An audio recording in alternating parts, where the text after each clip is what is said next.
guys, it's Cameron from the Mighty Blues and welcome back to another video. Today we are going to be previewing the upcoming Premier League fixture between Everton and Newcastle United at Goodison Park. A midweek game, the perfect game to get that horrible derby loss out of our systems. The perfect game to go on to and just say, you know what, we're going to go out and we're going to put 4 or 5 goals past these, whatever, and we're just going to say we are a really good football team and don't even bother looking at the derby because that never happened, basically. And it is the perfect game to do that, and I think that's what Marco Silva will be looking to do tomorrow night. The game is 8 o'clock kickoff, I think it is. And yeah, that's what Marco Silva will be looking to do, and that's what we need to look to do, because at the end of the day, listen, it was a horrible defeat on Sunday. It was harsh to lose like that. It was harsh on Pickford. It was horrible for Everton fans, you know, to be sitting there in the 96th minute and then a goal like that to go in and you're just thinking, oh my God.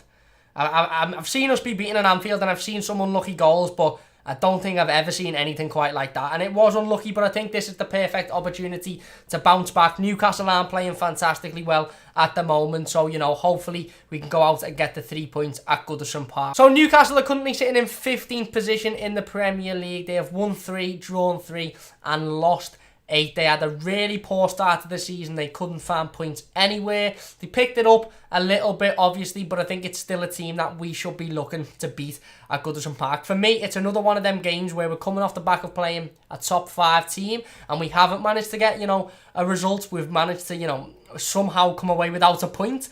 So this is another one of them games on Wednesday against a poorer team that we really need to be getting points on the board and we need to be getting the 3 points. And I think Marco Silva's men will do that. So I'll put my predicted starting 11 up there for you. Obviously, I've gone for Jordan Pickford in goal. I say it every week and I'm going to say it again.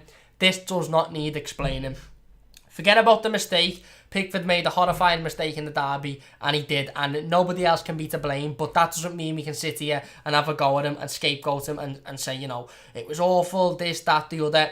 It is what it is, and it's over now, it's done. It's done with. We can't go back, we can't change it, so let's forget about that. Jordan Pickford in goal, Lucas Digne at left back. Again, a word on Lucas Digne, absolutely fantastic against Liverpool. I said it in the preview to the game, sorry. Lucas Digne will not be worried about playing at Anfield. He will not be scared to play against Liverpool, and he wasn't. He was absolutely fantastic again. Another game for Lucas Digne where he's been brilliant. Yerry Mina and Michael Keane in the centre of defence. Again, both of them fantastic. Yerry Mina winning everything. Was an absolute brute of a centre-half. Mina, fantastic. Keane, fantastic. Like I said, the goal obviously wasn't anything to do with them, but they were brilliant in the derby. And then Seamus Coleman at right-back taking the captain's armband. I've seen a little bit about Seamus Coleman recently. I seen an article and it was titled something like Everton fans divided over Seamus Coleman's derby performance, and some were saying he was awful and some were saying he was brilliant.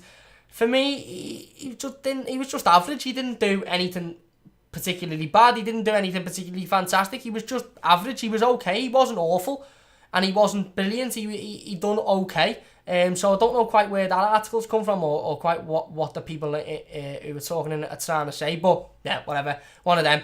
Andre Gomez and Idrissa Gana Gueye take the midfield. For me, these two have pretty much solidified their place in the midfield. However, I don't know whether it's just me personally, but I think they had very sort of opposite games in the derby. I thought Andre Gomez was man of the match by a country mile. I thought he was absolutely fantastic. Every ball that, you know, come to him, he controlled well. He passed it on. He dictated the midfield and he made that Champions League final team look nothing more than just an average Premier League team. He was brilliant, and the sooner we can snap him up on a permanent deal, the better, because that lad is absolutely class and we desperately need a player like that. We haven't seen a player like that since Mikel Arteta, a player of that quality that can do what he can do. So for me, the sooner Marco Silva and Marcel Brands can discuss that move with Barcelona and hopefully bring Andre Gomez out here, then the better, because he is fantastic. But like I said there, Idrissa Gana Gueye against Liverpool and Anfield, for me,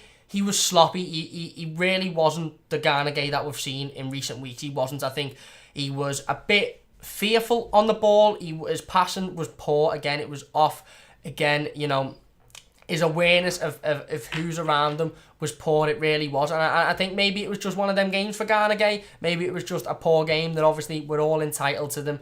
The lads are entitled to have a poor game. It's not brilliant that they've done against Liverpool at Anfield, but it may have just been a poor game for the Gana Gueye. But I just don't think he was fantastic, and I think that, you know, he was sloppy with the ball, and he at the end of the day in them games you can't afford to be like that. He got away with it. There was a couple of chances when he gave the ball away, and Liverpool didn't take their chances. But I do think he was sloppy, but nevertheless he still keeps his position because he's been fantastic this season. And him and Andre Gomez have created a wonderful partnership in that centre of midfield. For me, Bernard takes the left-hand position. I think he was brilliant against Liverpool. I really do. I think it was probably his best game since the Leicester game. I think, you know, everything that he had to do, he done well. Even when he had the ball on the left-hand side and he couldn't quite put a ball in the box, he done well to keep hold of it and turn back and find the pass. I think his defensive work was brilliant as well when he needed to. He tracked back and he won the ball back. And I think he played really well. I think there's an argument for the left position, because there's an argument for Richarlison to go back over there, because obviously, again, in the derby, he was finding himself getting sucked towards the ball, getting sucked towards that left wing. But, you know, I think Bernard, for me, keeps his place because he was brilliant against Liverpool, and it was, like I said, the best game that we've seen Bernard play in a few weeks now. So I don't think you can drop him off that. Ademola Lookman comes in on the right, Gylfi Sigurdsson through the middle, and Richarlison up front. And before we go in, I just want to say I'm not just putting out the same predicted starting 11 every single week. I'm not just using this as an excuse to not create a new graphic or to not, you know, change my mind or to not think about the game. For me, this is the team that has to play against Newcastle, and it really is. And I'll tell you why. Basically, 10 of the 11 here have to start. Because they do, because we've played fantastic football with these 10 players playing in these positions. Mina's come in the last few games and has been absolutely fantastic. Such a solid centre-back. Obviously, Bernard is now playing a lot better. A fantastic game against Liverpool. Richarlison, we know what he can do up front, although he didn't have a fantastic game up front against Liverpool. And I think that position may also, you know, be in contention to be, you know, tingled about a little bit. That's not the right word, you know what I mean? Messed about a little bit, and Cenk Tosun might come in, or Dominic Calvert-Lewin might come in. For me, I will play Richarlison, but like I said, the 10 out of the 11 for me have to start, and the only one position is the Lookman and Bernard, the Lookman and Walcott position. That right-hand side, for me, is the only position that you could possibly change. And it's been like that for a few weeks. It has, you know, it may look like we're just predicting, I'm just predicting the same starting 11, but I'm not. For me, it's been like that for the last few weeks now. That sort of right-wing position has been the only position that realistically you could say is in contention of being changed. And I think, don't get me wrong, I don't think Theo Walcott was awful against Liverpool. I don't think he was fantastic, but he just didn't do enough for me going forward. He didn't do enough. He didn't do what we needed him to do as a right winger. He didn't create enough chances, and at the end of the day, you know, he has an opportunity where he rounds the keeper, and I know Alisson gets fingertips on it, and at the end of the day, it is a really big save, but when you're rounding the keeper in a derby, you can't really afford to let them have fingertips on it. He needed to put that ball in the back of the net, and he didn't. So for me, Ademola Lookman comes in. We've seen Lookman come off the bench against Liverpool and was again fantastic. Another brilliant performance by him. Another performance that you're thinking, you are so close to getting in this team. You really are. You know, he come on, he attacked, he was forceful, he was very skillful, he was getting himself in positions that, you know, Theo Walcott wasn't, basically, and he's done that now for the past few games. He's done it against Cardiff when he come on, he's done it against Chelsea, he's done it against Crystal Palace when he changed the game in that game as well. And I think, and this is the game now for Ademola Lookman, and I understand that, you know, Marco Silva might not have wanted to change the starting 11 in the last few weeks. Obviously, we've beaten Brighton, we've drew with Chelsea in a very tough game, we've beaten Cardiff City. I understand that he went into the derby thinking, you know what, I'm not going to mess with it. You don't change a winning 11, so I'm not going to. I'm just going to keep it the same, and we're going to go with that. But for me, we've had that. We've been beaten now. We've had another defeat. You know, don't get me wrong. It wasn't an awful performance. It was a really good performance. But for me, this is the opportunity now to bring Ademola Lookman in and to say, you know what, you're going to slot in there and we're going to see what you can do. We're going to see how you can play. We're going to see what you can do against a team that aren't performing fantastically well at the minute in the Premier League. A team that realistically we should be beating. We should be putting goals past. So we're going to bring you in and we're going to see what you can do on that right-hand side. And I firmly believe Ademola Lookman comes in on Wednesday and scores a goal. I really do. I believe he comes in and has a fantastic game, an absolute blinder, and puts the ball in the back of the net. And I think, you know, At the end of the day, as an Everton fan, I've said at the end of the day way too much in this video already. As an Everton fan, you look at a lad like Ademola Lookman and you see him from the start of the season and all the stuff that happened at the start of the season, and you're thinking, you know what, maybe we should just get rid. Maybe he hasn't got the right attitude. Maybe he's not right for this football club. He isn't even that good. But as the season progressed and he's got his head down and he said to himself, you know what, I'm going to be here for the near future, so I'm going to get my head down and I'm just going to, work hard and play good football. As that has progressed, he has, and he's been absolutely fantastic in the last few weeks especially, and he definitely deserves a chance. And Marco Silva said that in the press conference before the Liverpool game that, Lookman's done more than enough to deserve his opportunity. So I think it's time now. It is time against Newcastle. Like I said, I understand that Marco Silva might have wanted to have changed a winning team, but now that we've had that defeat and we are no longer a winning team, we are a winning team because we've been fantastic this season, and I do think we will win at Goodison Park against Newcastle on Wednesday. But I think it's time to change now. And even if you pull Walcott aside and you say, look, we're gonna leave you out of the team for a couple of weeks, we're going to give Ademola his chance and see what he can do and see how much he brings to the team, then obviously even that I think will benefit Walcott, because it will give him a little bit of time to sit out and have a rest over the Christmas period, and obviously it'll benefit Lookman because it's his massive opportunity to break into this team and to show us what he's got. So yeah, for me, like I've said before, this is a massive opportunity. This really is a massive opportunity to get another 3 points on the board. I was thinking about the Liverpool game, and I tried me very hardest to say, let's not think of the Liverpool game as a derby at Anfield. Let's think about it as we're 6th in the Premier League, Manchester United are 7th, they dropped points on Saturday. Arsenal, at the time of discussing this, were to play Spurs. Let's think of it as another league game and another opportunity to grow in the league and to, gain more points. And at the end of the day, we did play very well at Anfield. We did. We were brilliant, but I do think some of the players might have felt the pressure of it being a Merseyside derby. But I think this is another game now where not only do we have to win it to get that derby defeat out of our system and to, get absolutely push that aside and say, let's not worry about that now, we've gone on and we've won this game. But I think it's another game that we need to win in terms of the table. And, I am looking at this season as to that we are sitting in 6th and it is the top 6. So we have breached that. We're sitting in 6th, and with a good run of results, we could realistically challenge Arsenal for 5th, challenge Spurs for 4th. We could be in and around that, and Manchester United, who were sitting in 7th, play Arsenal, who were sitting in 6th on Wednesday night as well. Another massive game, and if we can get the victory against Newcastle, whichever way that game goes benefits Everton really. If Arsenal beat Manchester United, then we've gained another 3 points on United, and we've moved away from them in terms of being in the top 6. If United beat Arsenal and we manage to win, we're still above Manchester United, and Arsenal have dropped points, so we're closer to them. And if it's a draw, it's a win-win. We're points above United and we're closer to Arsenal. So I think in terms of the Premier League table, this is a game that we need to win, and it's a game that we'll be looking at saying, you know what, we're sitting comfortably in 6th here going into Christmas. We've got some more tough games. We've got Tottenham at home. We've got Manchester City away.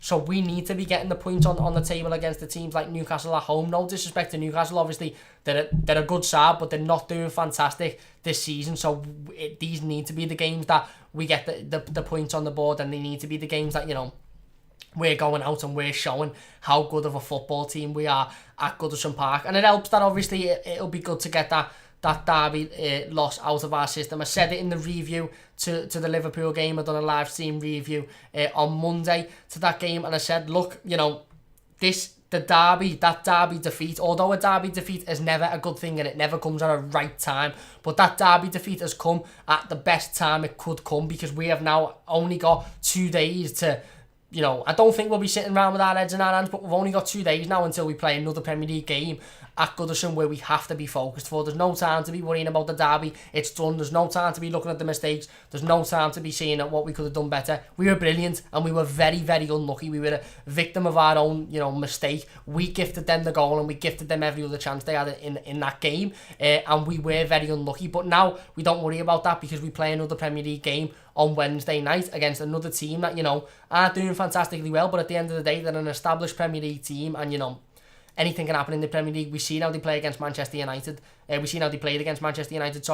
They done damage to them. So we need to be 100% ready for this game and 100% ready to go back out and say, you know what, we'll bounce back from this and we'll get another 3 points on the board, and we'll make sure that we just get that derby loss out of our system, because once we get that out of our system, we'll be flying. You know, we've got Tottenham at home, and Tottenham are a very, very good side, but I think we can take them at home. I really do. I fancy Everton against any team at Goodison Park this season. I do, and that includes Liverpool when they come. That includes United. That includes Arsenal. We've then got City at the Etihad, another game where we will go out and try and attack City. City, an absolutely fantastic football team, but if we can go out and get a draw, then, you know, absolutely happy days. But if we can't, and we're just not as good on the day, we need to make sure we've backed these points up against the teams like Newcastle and against the teams like Watford at home on Monday night as well. So yeah, just to summarise, another big Premier League game for Everton. It really is. It's a big game for ourselves in terms of morally and, you know, just getting that load of nonsense out of our system. And it's a big game for the league table as well, because it's a game that we can definitely, you know, gain some points on United or Arsenal, depending on how that game goes. And it's a game that's very winnable. Let's be honest, a lot of Everton fans have been saying this for a while, including myself. A team, I don't know who it is, I don't know when it'll be, but a team is in for a right beating at Goodison Park at some point this season, because when we all click, when you've got Andre Gomez playing nice, sexy football in the midfield, when you've got Richarlison on fire, you know, putting the ball in the back of the net, when you've got Bernard playing fantastic, when you've got Lookman coming on and absolutely being the star of the game, when you've got Mina and Keane not letting anything past them, when that all clicks, we will absolutely demolish a team at Goodison Park. I really do believe that, and hopefully that is Newcastle on Wednesday night. That is going to be it for this preview. If you have enjoyed, please do leave a like, leave your comments down below. What do you think of my predicted starting 11? Do you think this will be the game Ademola Lookman gets his opportunity in? What do you think about Andre Gomez? I know what your answers are going to be, but I just thought I'd throw it out there. And how important is it to you that we sign Andre Gomez on a permanent deal? For me, it's vitally important. It really is. The sooner we get that deal done, the better. The sooner we start them negotiations, the better. How important is it to you guys? Let me know your thoughts on anything else that we've discussed in this video. I'll obviously be back with my instant match reaction tomorrow night to the Newcastle game. Hopefully it's a happy one and we're celebrating another victory at Goodison Park, and we're not even thinking about that game yesterday. As I'm recording this on Monday, not even thinking about that derby at the weekend. So leave your thoughts in the comment section down below. Please do leave a like if you have enjoyed. Subscribe if you are new to the channel. Don't forget to follow us on Twitter. It's at MightyBluesYT to keep up to date with all of the latest news on Everton Football Club. Once again, thank you very much for watching. I'll see you tomorrow for the instant match reaction and then the review on Thursday. Thank you very much for watching, and I'll see you soon.